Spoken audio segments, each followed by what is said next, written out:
এতিয়া মদ খোৱাৰ কথাটো মদক লৈ পেলাই কোনোবাই প্ৰশ্ন কৰে যদি মদ আপুনি খায় নে নেখায় প্ৰথম কথা হ'ল মদ কিবা প্ৰহিবিটেড বস্তু নেকি মদটো আমি জনজাতীয় মানুহবিলাকেতো আমি খাওঁৱেই আমি ঘৰত বনাই খাওঁ ময়ো মদ খাওঁ গতিকে কথাটো এতিয়া মদ খায় নে নেখায় কিমানটো খায় এইটো সোধাৰ প্ৰশ্ন নহয় কিন্তু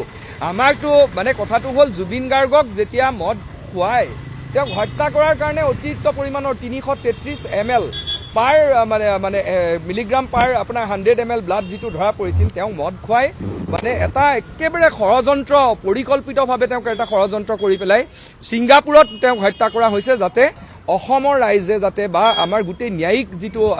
প্ৰক্ৰিয়া সেই ন্যায়িক প্ৰক্ৰিয়াৰ যাতে ধূলি মাৰিব পৰা যায় কথাটো সেইটোহে ইয়াত কোনে মদ খায় মদ নেখায় এইটো লৈ পেলাই কি কথা আছে কুৱেশ্যন কৰে কোনোবাই যে আপুনি নেইম আৰু ফ্ৰেম ল'বৰ কাৰণে জুবিন গাৰ্গৰ কথাটোত আপুনি গোচৰ দিছিল নেকি এতিয়া মই বিৰিঞ্চি বৰাই পেলাই মোক জনাবৰ কাৰণে মই ফ্ৰেম আৰ্ণ কৰিবৰ কাৰণে আজিৰ তাৰিখত মোক কোনোবা অসমৰ মানুহে নাজানে নেকি যে মই জনাবৰ কাৰণে মই বিৰিঞ্চি বৰা বুলি মই জুবিন গাৰ্গৰ হত্যাকাণ্ডৰ কেছটোত মোৰ নামটো উঠিলে অসমৰ ৰাইজে জানিব সেইকাৰণে মই কেছ দিম নহয় জুবিন গাৰ্গ আমাৰ আৱেগ